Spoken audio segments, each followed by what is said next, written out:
two people are going to speak today. That's my director of OSBI, Stan Florence, and District Attorney Max Cook.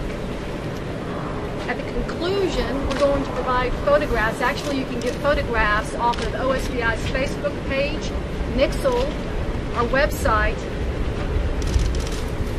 and Twitter, actually. Also, I'll be giving you charges that were filed today. And of course, these two gentlemen will explain more about that. Stan. Thank you all for being here today.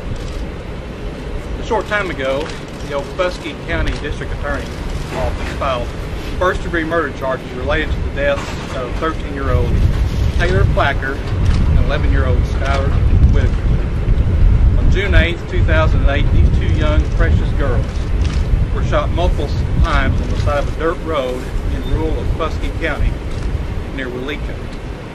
The Weleetka County Sheriff's Office responded to the scene and called the OSBI for investigative assistance in this horrific and evil crime.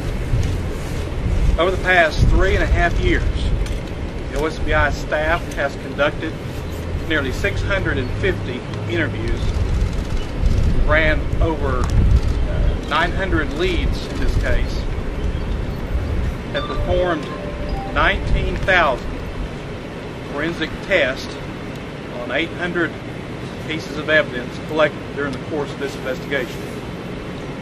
This investigation took us to locations throughout Oklahoma, and it took us to points outside of our state.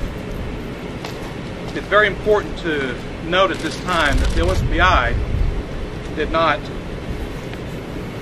conduct this case by ourselves. We have the assistance and the help from numerous law enforcement agencies. These agencies include the Weleetka County Sheriff's Office, the Okmulgee County Sheriff's Office, police departments in Weleetka, Okemah, Henrietta, and Okmulgee, the Oklahoma Highway Patrol, several narcotics task forces, the FBI, the ATF, and the U.S. Marshal Service. I want to publicly thank all of these agencies for the invaluable services that they have provided and performed to help solve this case. I also want to add the fact that Weleetka County District Attorney Max Cook and his staff have been extremely helpful and of great assistance as we have proceeded through the course of this investigation. It's also important to note that this case is not closed for the OSBI. Agents will continue to work for many months as we now prepare to present this case in a court of law. We continue to ask for the public's help in finding the .40 caliber Glock Model 22 that we know was used in these murders. The serial number of that gun is EKG 463US, and the OSBI is still offering up to a $5,000 reward for that gun. The subject being charged with this murder is 25-year-old Kevin Sweat of Henrietta, Oklahoma. Also today, we're releasing a booking photograph of Mr. Sweat that was taken several months ago when he was arrested for the murder of Ashley Taylor, his girlfriend. We also are releasing a second photo of Mr. Sweat taken around the time that the murders occurred in 2008 near Weleetka.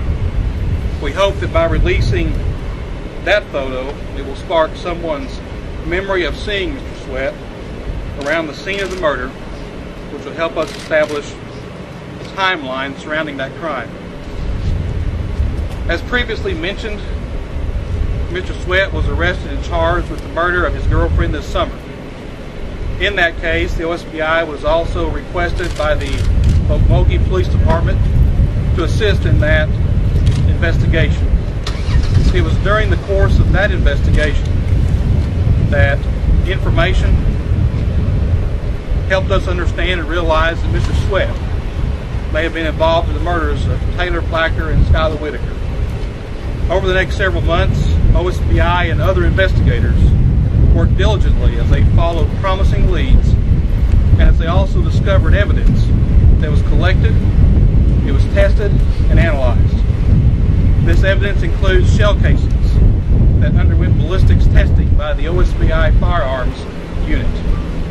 These promising leads followed a tedious and methodical pace, knowing full well that Mr. Sweat was already behind bars and being held without bond. And now today, because of this work, we have the evidence to prove Mr. Sweat killed Taylor and Skylar. We want to take a moment and express our special appreciations to the families of Taylor and Skylar. They have endured a terrible ordeal while exercising unbelievable patience as we have worked tirelessly over these past 3.5 years. Their support to law enforcement during this time is appreciated and it should be commended.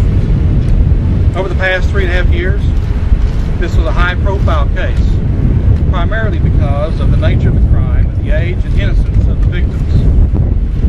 This was an unprecedented case for the OSBI and other investigators because of the number of leads to be followed and the amount of evidence that was collected and eventually tested in our laboratory. I recognize that there are other unsolved cases throughout our state that investigators work on every single day. To the families of those victims, please know that every case is a priority for us, and be assured that the OSBI will continue to work thoroughly on these cases as well. As with this case, we will never give up. And hopefully one day, like this day, you will have the experience that the families of Taylor and Skylar are having. Finally able to experience the first step toward justice for their loved ones. As this case now moves into a different direction, into the phase of prosecution, additional information related to this case and specific to the investigation will not be released, but will be reserved for purposes of prosecution. As we close, there may be additional questions you have, but at this time, I'm going to ask Mr. Max Cook of Pulaski County District Attorney to come forward and make a few comments. Thank you, Director. First of all, I want to thank the OSBI and all the other agencies for all the work they've done in this case, specifically the case agent, Kirk Pittsburgh, because he has been tenacious. We were always hopeful that we would come to this point where charges were filed, although at times we had our doubts. We feel as if we are in an appropriate position to go forward with this case. I will also tell you that on this day I've also filed, along with the charges, a bill of particulars in each case. A bill of particulars is the document that we file when we are going to ask a jury to assess the death penalty. And that is in both cases involving Mr. Sweat. Further, I don't believe it would be appropriate for me to say, other than what Director Florence said about the case continuing. I would encourage anyone that knows anything about this case, whether they think it's important or not, to contact either my office or the OSBI and let us know about it. Anything can help in these types of cases. That's all I have. Thank you very much.